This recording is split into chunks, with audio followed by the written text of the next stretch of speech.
18వ సంవత్సరం శబరిమల యాత్రలో 18 అభిషేకాలు చేసుకోవడం. నానాజీ గురుస్వాములు, ఇక్కడ ఎంతమంది గురుస్వాములు వచ్చారు.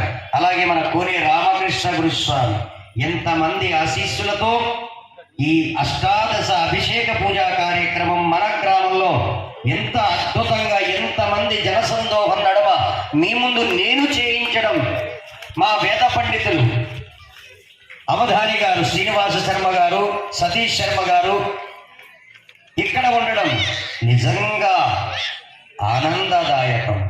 స్వామివారి యొక్క అభిషేక పూజ మనం పూర్తి చేసుకుని స్వామివారి యొక్క పూజలో మనం ప్రవేశించే ముందు 18 మెట్లకి మనం పూజ చేయబోతున్నాం.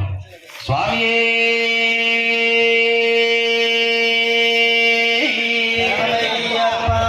18 మెట్లు మీద ఉన్నటువంటి దీపాలని మనం వెలిగించబోతున్నాం. అందరూ కూడా 2 చేతులు జోడించి నమస్కారం.